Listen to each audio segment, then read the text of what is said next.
बिस्मिल्लाहिर्रहमानिर्रहीम, अस्सलाम वालेकुम। मैं अब्दुल सत्तार, आप अलग न्यूज़ देख रहे हैं।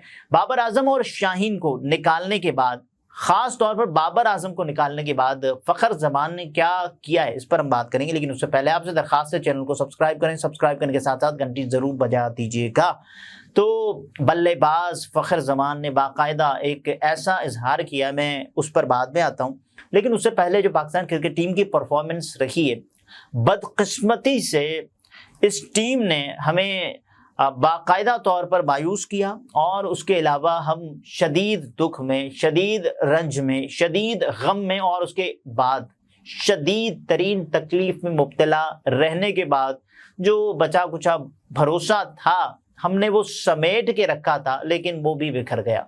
ये हुआ यह है कि बाबर आजम साहब को निकाल दिया गया, और ठीक निकाला गया है जो मुझे लगता है।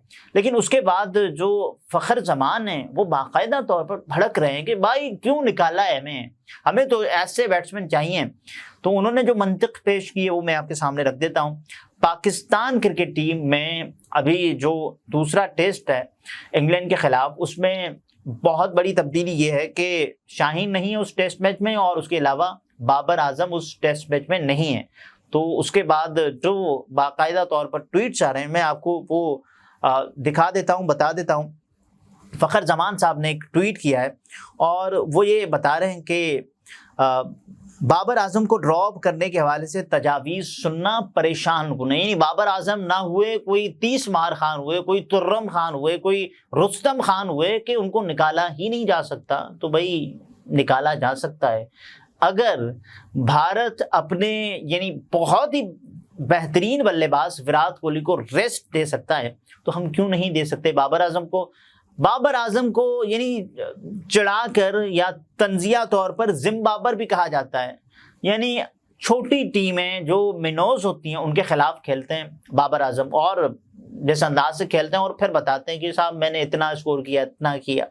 लेकिन बड़ी टीमें जब आती हैं ना, तो बाबर आजम के जो मैं क्रिकेट की नाक़िस तरीन नॉलेज रखने के बाद इस नतीजे पर पहुंचा हूं कि बाबर आजम फिर हवाइयाँ उड़ा देते हैं, और बाकी जो बॉलर्स हैं उनके पसीने उड़ा देते हैं बाबर आजम साहब के। तो ये बाबर आजम साहब हमेशा से करते हैं, यानी छोटी टीम आई उसको बाकायदा तौर पर उड़ा दिया, और उसके बाद जब किसी टक्कर की टीम से मुकाबला हुआ तो बाबर साहब तो गए। और गुज़श्ता कुछ अरसे से बाबर आजम 0/0 ये काम इस वक्त जारी है।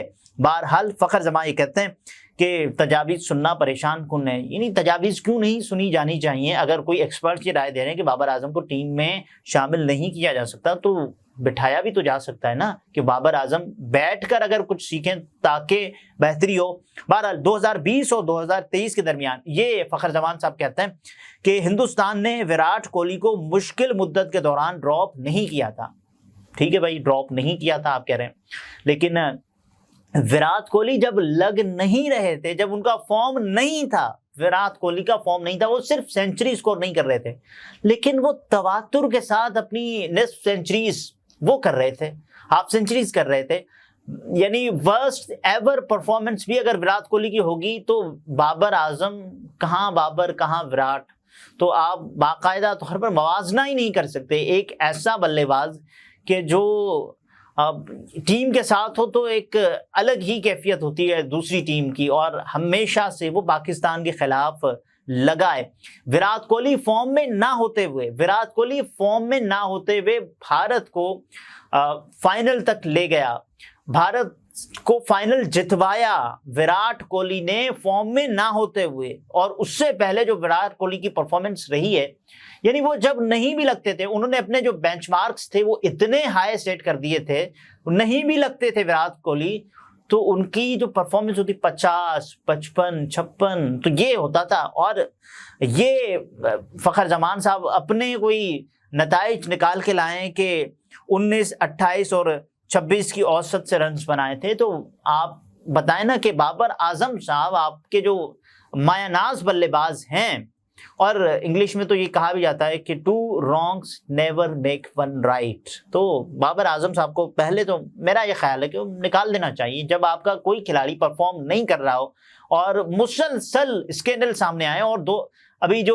T20 ورلڈ کپ ہے اس میں جو ناقص ترین کارکردگی ہے، اس کے علاوہ جو گروپنگ کی خبریں ہیں، اور اس کے علاوہ جو بابر اعظم نے جو فوکس اپنا کرکٹ پر اگر رکھا ہوتا، ان کا فوکس تو ہمیشہ جو ایڈز ہیں ان پر ہوتا ہے، اور اس کے علاوہ بابر صاحب کا جو فوکس ہوتا ہے وہ کمرشلز پر ہوتا ہے، وہاں سے جو پیسے ملتے ہیں اس پہ ہوتا ہے.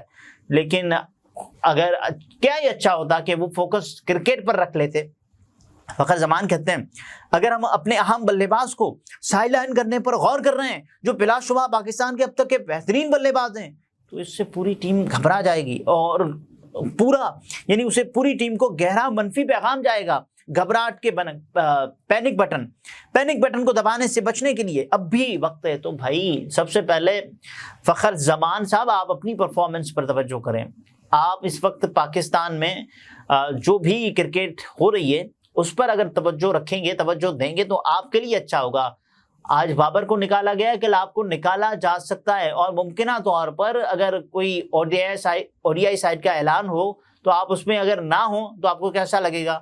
تو یہ جو چیزیں ہیں اگر بہتری کے لیے کی جا رہی ہیں تو بہت اچھی بات ہے، لیکن یہ اگر سیاست کی وجہ سے ہو رہا ہے کہ بابر کو نکال دینا، شاہین کو نکال دینا، اس سے کوئی مسئلہ حل ہو پائے گا تو مجھے نہیں لگتا. اگر سیاست کی وجہ سے کیا جا رہا ہے، اگر خالصتاً یہ ایک ٹیکنیکل موو ہے یا ایک کرکٹنگ موو ہے تو پھر اس کا کوئی فائدہ ہے وہ مجھے آپ کو نظر آئے گا، دور رس کوئی فائدہ ہوگا تو.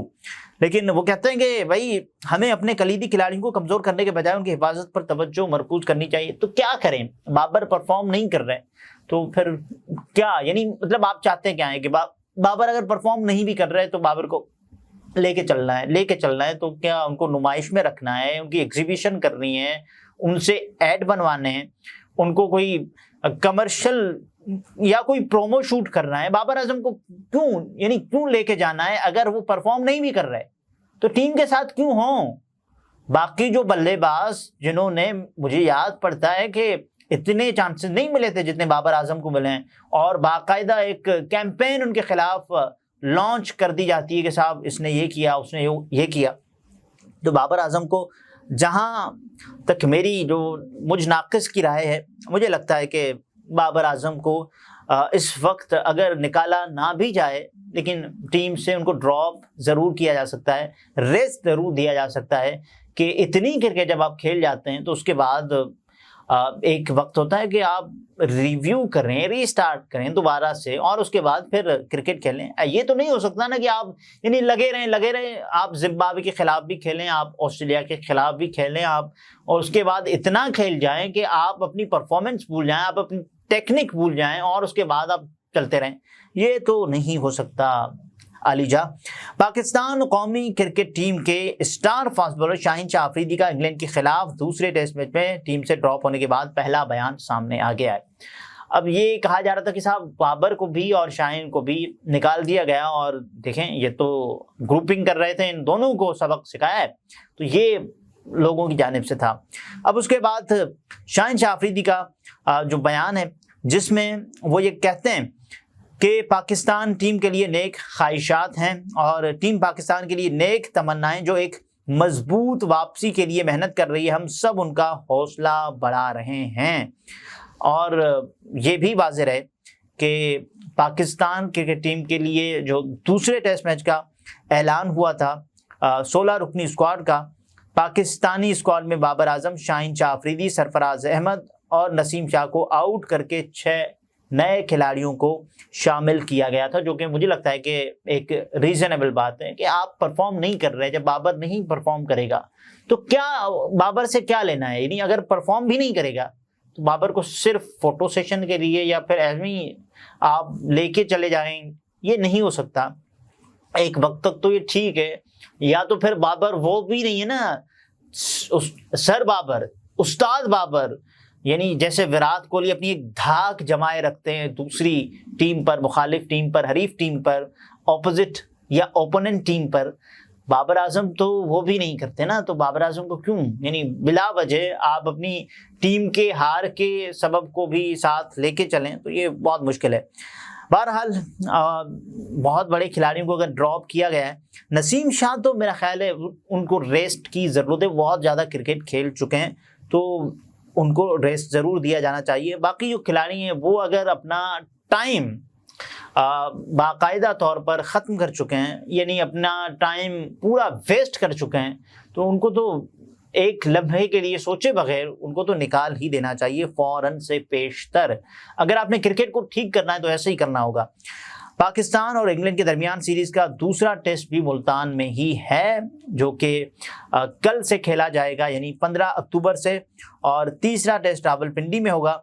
इंग्लैंड को 3 टेस्ट मैचेस की सीरीज़ में 1-0 की बढ़तरी हासिल है, और वो बढ़तरी आपने देखी थी जिस अंदाज से पाकिस्तान क्रिकेट टीम ने हमें बिल्कुल मायूस नहीं किया, हमारी पूरी तवक्कुआत पर उतरी, हमारी पूरी तवक्कुआत पर पाकिस्तान क्रिकेट टीम पूरा उतरी, और हमें ये लग रहा था कि पाकिस्तान टीम बाकायदा तौर पर हार जाएगी, और पाकिस्तान टीम ने हमें मायूस नहीं किया और पाकिस्तान टीम हार गई। ऐसे आपने खेलना है, यानी मुझे लग रहा है कि कोई गली का खिलाड़ी खेल रहा है, कोई मोहल्ले का खिलाड़ी खेल रहा है, तो फिर आप ना ही खेलें, आप रहने दें, तुमसे न हो पाएगा तो फिर आप छोड़ दें, यानी उनको करने दें जिनको आता है, फ़ायदा नहीं है ना।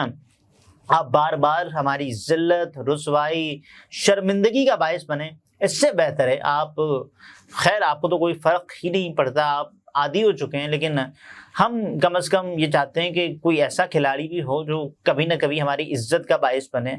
तो आप इस पर ही अगर गौर करेंगे तो इंशाल्लाह अफाका होगा। बहरहाल अगले व्लॉग में फिर मुलाकात होती है। आप लोग बहुत सारा ख्याल रखिए, इजाज़त दीजिए, अल्लाह हाफ़िज़।